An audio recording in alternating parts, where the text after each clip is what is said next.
17 maggio del 2003. Il Cagliari è a -3 dalla zona per la promozione in Serie A e si trova a giocare la sua partita, diciamo, tra virgolette, decisiva da dentro o fuori al Marassi di Genova. Quindi, per arrivare a capire ovviamente perché il Cagliari si stia giocando nel 2003 ancora la partita per salire in Serie A dopo 3 anni dalla sua retrocessione, ovviamente è necessario fare un passo indietro e quindi andare a vedere che cosa è successo dopo la retrocessione del 99-2000.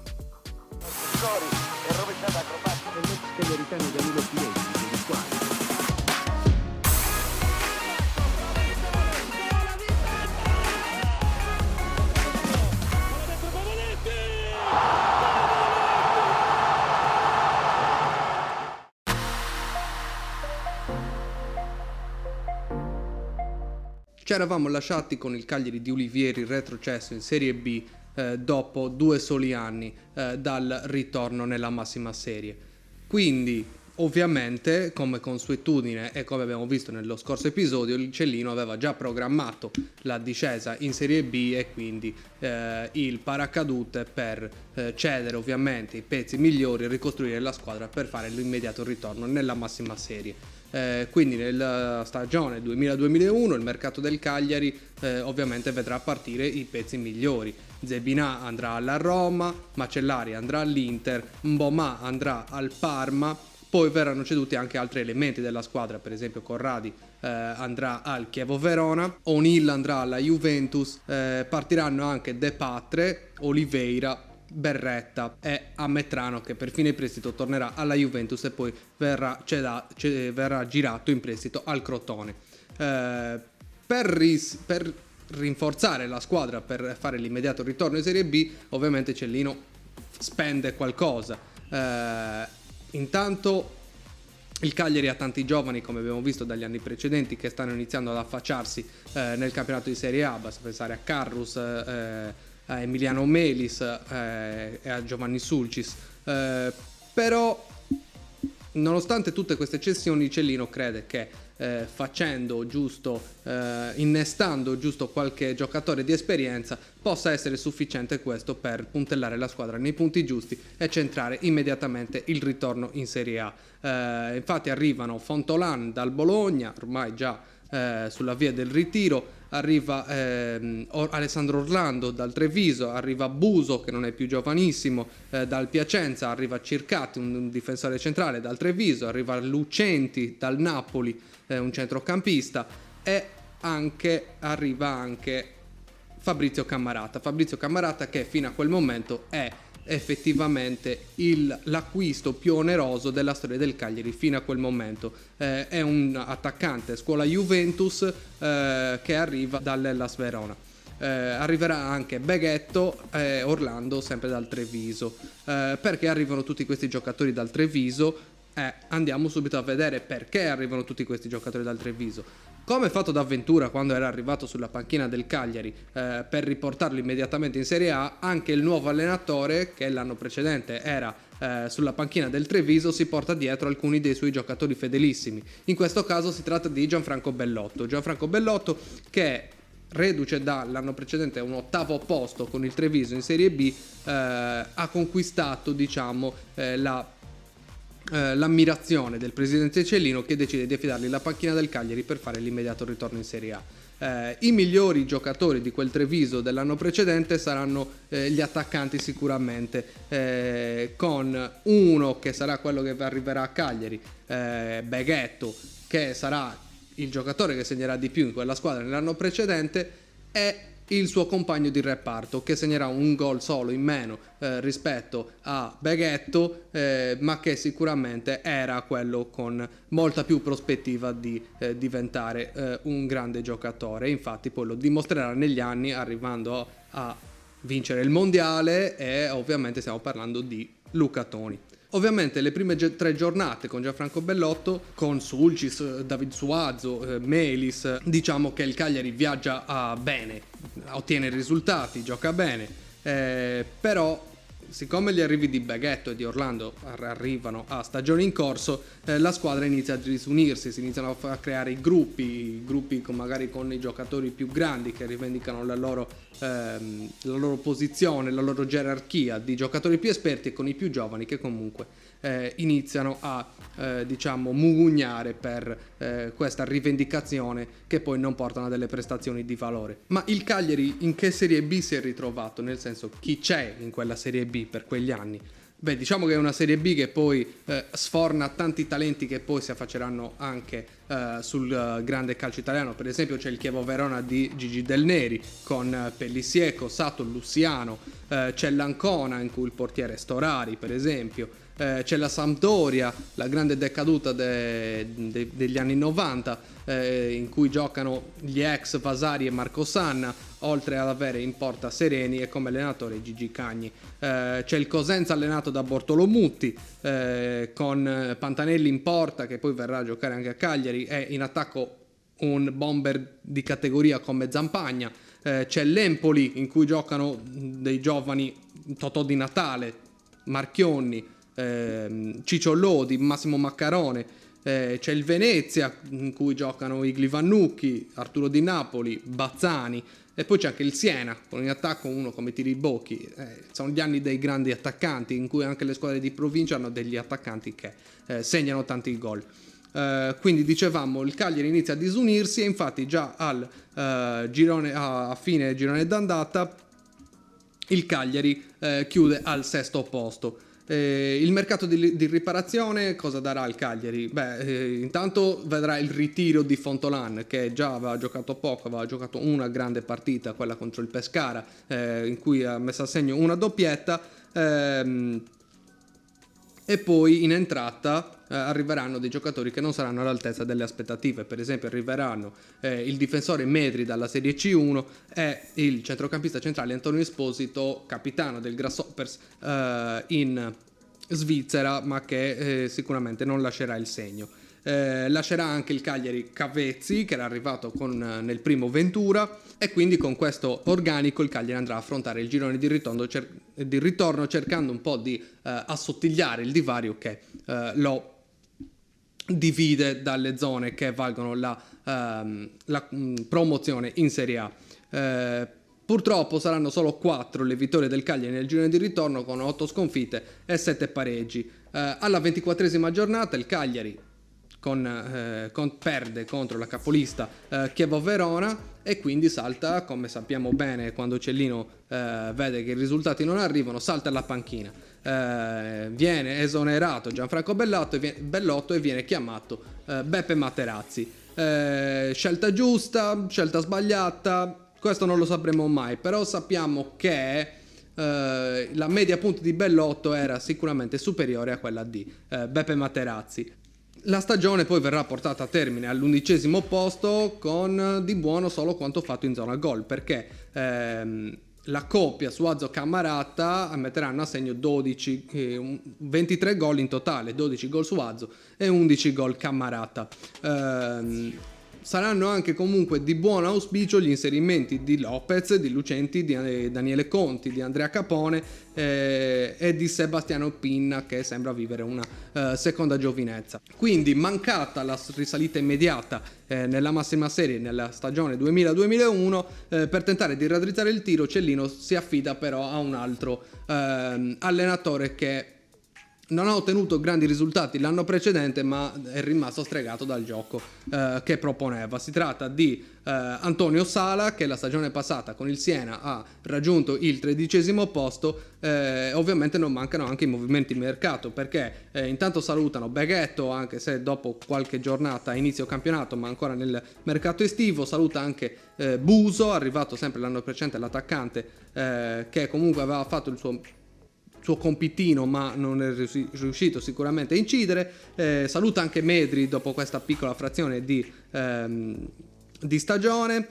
Anche Antonio Esposito saluta, va via anche i Maielé, che sarà stato anche reduce dall'ultimo campionato di Serie A disputato dalla squadra, e saluta anche Villa, che era al Cagliari dal 1991, nel 2001-2002 dopo 10 stagioni lascia la squadra. Per sopperire a queste partenze arrivano l'esterno destro di centrocampo Gorgone, un altro esterno destro di centrocampo ma che può ricoprire più ruoli all'interno del centrocampo, che è Luca Cavallo, voluto fortemente da Antonio Sala. Arriva anche Colasante, centrocampista centrale che doveva essere il metronomo della squadra e poi vedremo perché non lo sarà. Arriva il difensore centrale Mirko Cudini, il terzino sinistro De Angelis, e c'è anche un cambio in porta che vede l'addio di Alessio Scarpi, il secondo portiere dopo Renato Coparoni a essere cresciuto nel vivaio del Cagliari e poi aver giocato titolare, e arriva anche un giocatore a campionato in corso ma sempre nel mercato estivo, arriva anche un giocatore che poi farà molto bene col Cagliari negli anni a seguire. Stiamo parlando di Mauro Esposito. Farà storia sicuramente la dichiarazione di Antonio Sala che all'ingaggio chiederà quale fosse la capienza dello stadio Sant'Elia per le partite, alla risposta che si poteva arrivare magari stringendosi un po' dai 36.000 ai 40.000, dirà che quei posti gli andranno stretti per la montagna di gente che arriverà a vedere il suo Cagliari spettacolare e divertente. E infatti nelle prime 8 giornate, dalla prima alla settima e la nona, perché l'ottava verrà rinviata a causa dei fatti dell'11 settembre, il Cagliari ha 4 punti ottenuti con 4 pareggi, solo 4 gol segnati e 4 sconfitte.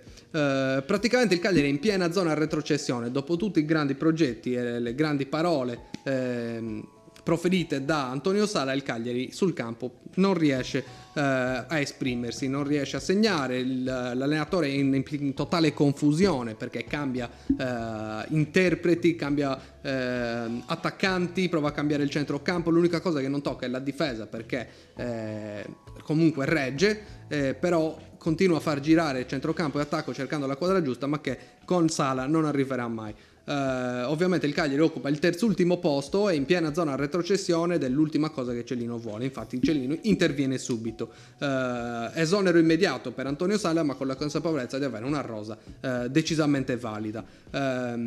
E il fatto di avere questa consapevolezza, di avere una rosa decisamente valida, porta Cellino a optare per una soluzione interna. Infatti viene promosso ad allenatore il preparatore dei portieri Giulio Nuciari, che ovviamente ha il patentino per allenare, coadiuvato da una personalità importante all'interno della società del Cagliari e dei vari settori giovanili del Cagliari come Gianfranco Matteoli. Ovviamente i due giocatori che erano arrivati sotto richiesta di Sala e che dovevano essere il perno della squadra, quindi Cavallo e Colassante, non riusciranno mai a dare il contributo sperato, come abbiamo detto prima. Perché Cavallo non riuscirà mai a esprimersi e a trovare la quadra nel centrocampo rosso-blu, mentre per quanto riguarda Colassante, che sicuramente non mancava di qualità, degli infortuni non riusciranno mai a fargli trovare una continuità di gioco, non riuscirà mai a giocare più di 1 o 2 partite consecutive,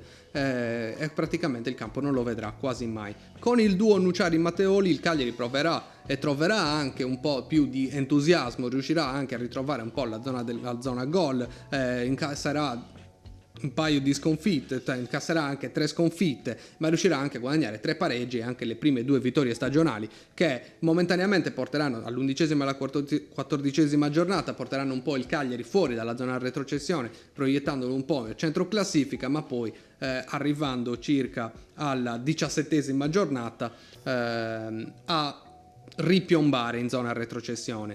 17ª giornata, 17 ovviamente è un numero che per Cellino ha un valore particolare, contando che la sua scaramanzia è diventata famosa, basta pensare anche il famoso lancio della Ziddica. 17ª giornata che porta Cellino a cambiare di nuovo guida, non per demeriti più di tanto di Nuciari e Matteoli, perché comunque sono due due allenatori, due figure professionali che inesperte sia della categoria cadetta, che sappiamo essere una categoria particolare e che un allenatore debba avere una determinata esperienza e debba saperci fare per navigare in Serie B, quindi opta stavolta per una figura esperta che sappia come muoversi sia in Serie B sia per compattare il gruppo che, come abbiamo detto all'inizio, ha iniziato a separarsi, a dividersi con i giocatori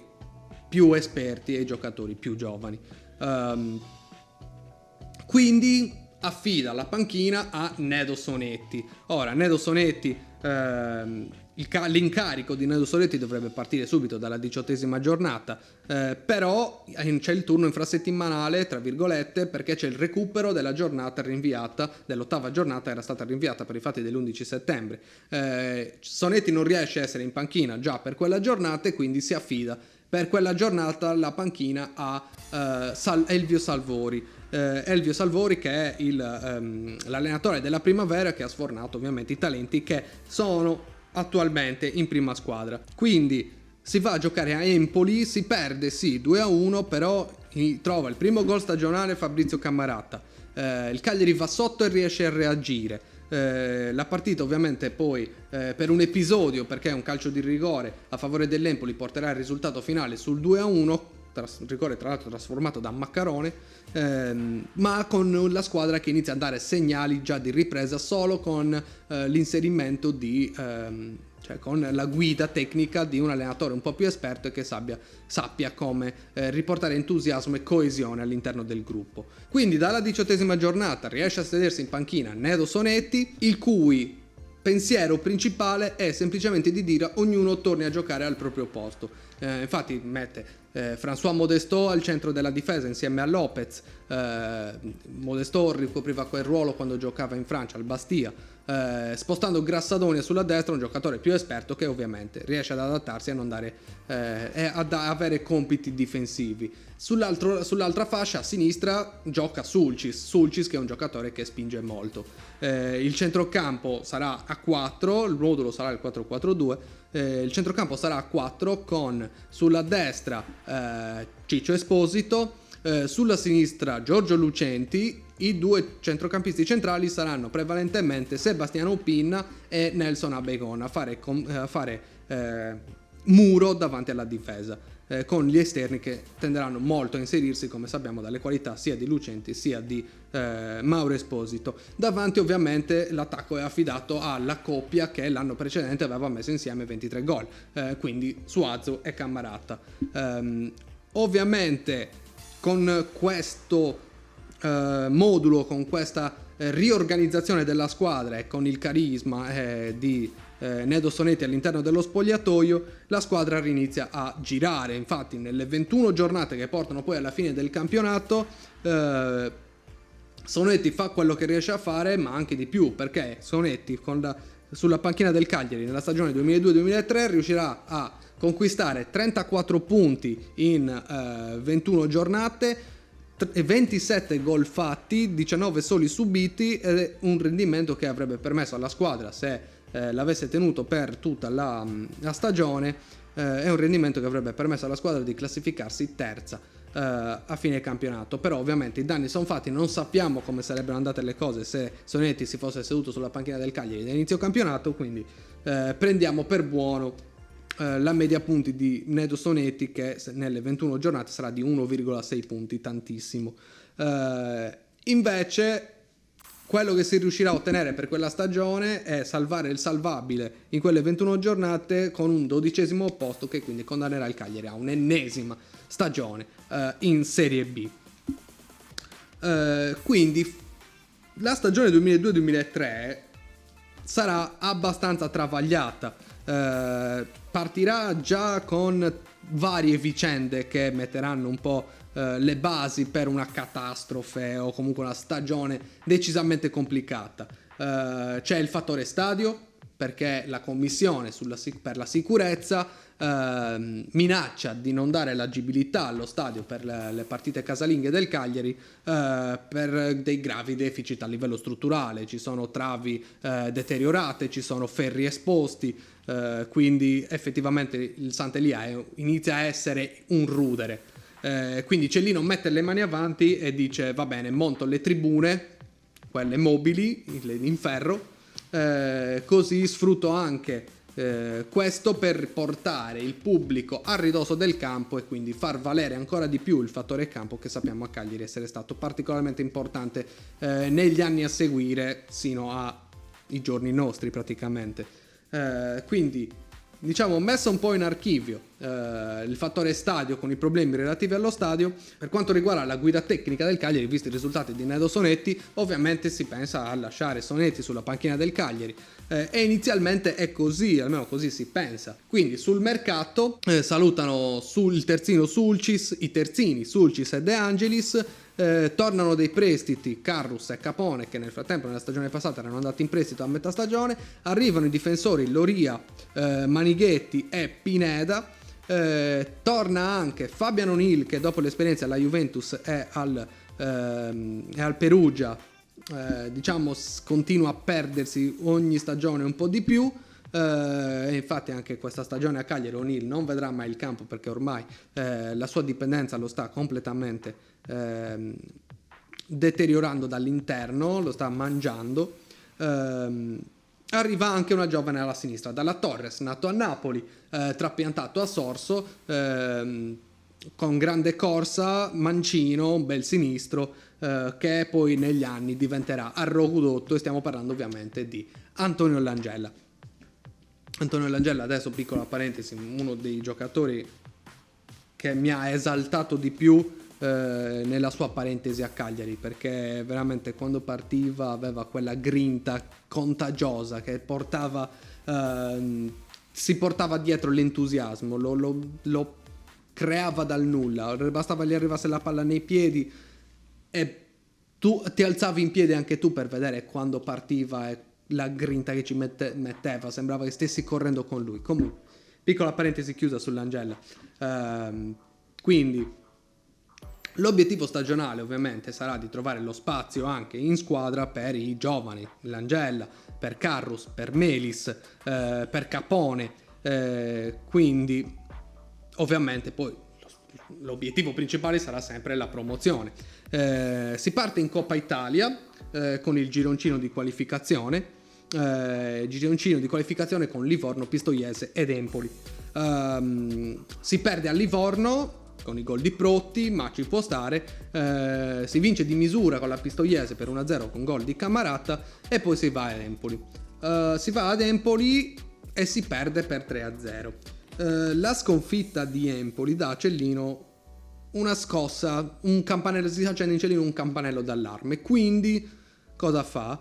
Prima di inizio stagione esonera anche Nedo Sonetti, e siamo già a 5 allenatori in 2 anni praticamente. Quindi, siccome il campionato non è ancora iniziato, tra l'altro, e adesso vediamo anche il perché il campionato non è ancora iniziato, richiama chi lo aveva già riportato in Serie A negli anni precedenti, quindi Giampiero Ventura che arriva a Cagliari, accetta di buon grado l'arrivo a Cagliari, c'è un po' di entusiasmo, c'è sempre un po' di entusiasmo, perché Ventura comunque sa di aver fatto bene a Cagliari sia in Serie B e sia in Serie A, ma perché la Serie B non è ancora partita? La Serie B non è ancora partita perché partirà sì dalla terza giornata, le prime 2 verranno rinviate perché stanno entrando prepotentemente nel calcio i diritti televisivi. Che cosa è successo? Le 2 maggiori compagnie che trasmettono le partite in quel periodo sono Telepiù e Stream.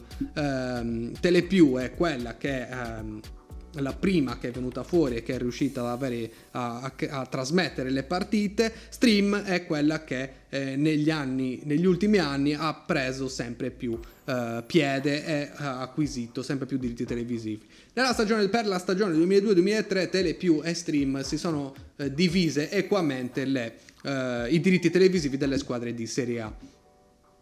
Quindi per le squadre di Serie B invece la lotta è ancora aperta. Perché? Perché i club di Serie B non sanno se andare con Telepiù, non sanno se andare con Stream. Le offerte che arrivano dall'una e dall'altra sembrano ridicole per i club di Serie B, e quindi il campionato slitta fino a trovare l'accordo che poi porterà comunque il campionato a iniziare dalla terza giornata. Quindi si parte con Vertura, il Cagliari parte alla grande, pubblico dello stadio a ridosso del campo che spinge la squadra verso la vittoria, addirittura dopo le prime 7 giornate il Cagliari occupa comunque la prima posizione, anche solitario, fino a che il fatto di avere il pubblico a ridosso del campo non diventa un'arma a doppio taglio, perché vola qualche parola di troppo dagli spalti che arriva, penso a il direttore di gara o i suoi collaboratori, e quindi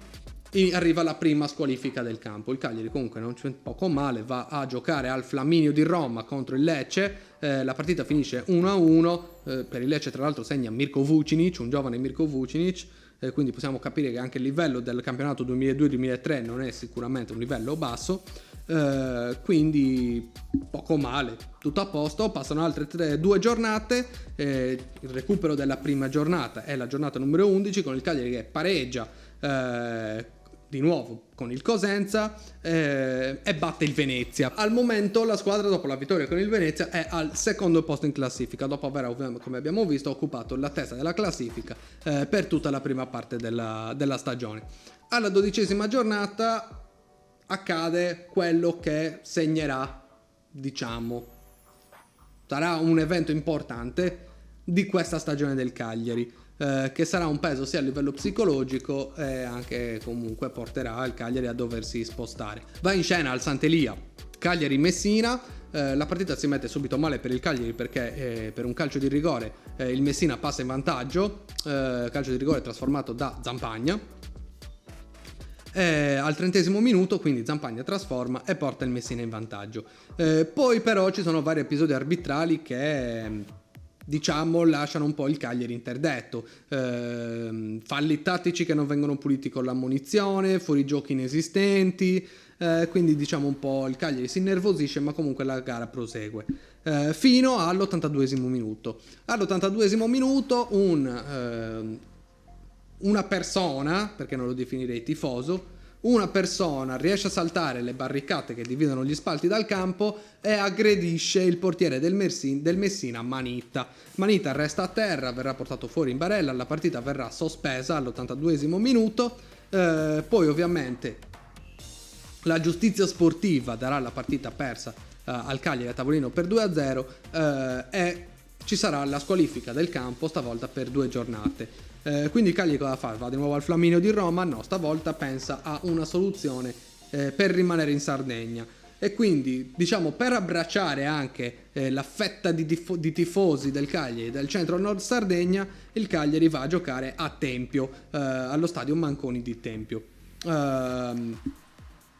La risposta del pubblico ovviamente c'è, però il Cagliari non è più lo stesso. Riuscirà a mantenersi in zona promozione ancora sino alla fine del girone d'andata, però già Cellino inizia a fiutare che c'è qualcosa che non va nell'ambiente, c'è aria di crisi, e quindi si muove un po' sul mercato, perché intanto riporta a Cagliari un giocatore di esperienza, un esterno di esperienza come Fabio Macellari, dopo 3 anni.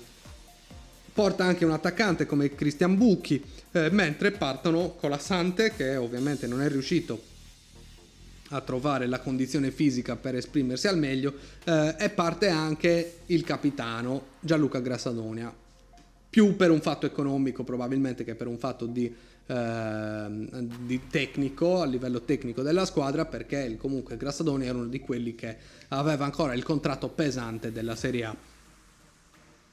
Quindi dalla 20ª alla 29ª giornata il Cagliari raccimolata una sola vittoria, 6 pareggi e 3 sconfitte, scivolando a meno 10 dal quarto posto che varrebbe la promozione in Serie A. Questa flessione di risultati della squadra, diciamo che c'è il sospetto che possa essere stata programmata da Ventura, perché Ventura aveva la tendenza a prepararsi una squadra al meglio possibile per poter poi agevolmente vincere il campionato magari l'anno successivo.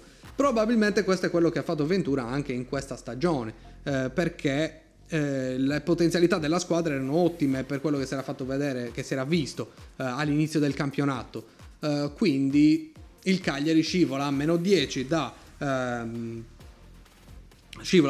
dal quarto posto. Tutto questo quanto mancano 9 giornate alla fine del campionato. Comunque la squadra avrebbe ancora la possibilità di arrivare al quarto posto, alla zona promozione, e infatti si riprende nelle 5 giornate successive. Con 4 vittorie e un pareggio il Cagliari si rifà sotto, accorciando il distacco dal quarto posto a soli 3 punti.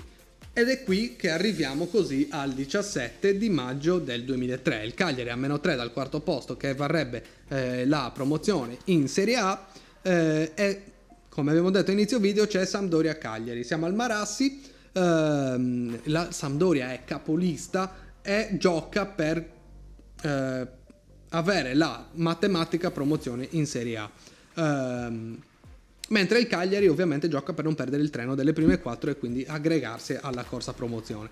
La partita però sarà l'ennesima condanna ad un ulteriore anno in cadetteria, perché ovviamente la doppietta di Fla che arriva nel primo tempo mette il Cagliari già sotto di 2 gol, prova il Cagliari comunque a riprendersi con un gol di Suazo al 60esimo, ma poi Bazzani chiude definitivamente i conti, facendo scivolare il Cagliari al 9° posto. Tiene ovviamente il meno 4 dal quarto posto sino alla 36esima giornata, ma poi con il pareggio e la sconfitta nelle ultime 2 giornate il Cagliari si arrende ad un altro anno di cadetteria. Come sappiamo bene però l'anno successivo Cellino si affiderà alla scatola magica, il Magic Box Gianfranco Zola, però questa è un'altra storia e la vedremo nel prossimo episodio. Quindi io vi ringrazio per avermi seguito sino a questo punto. Non perdetevi il prossimo episodio di Cagliari Calcio Story.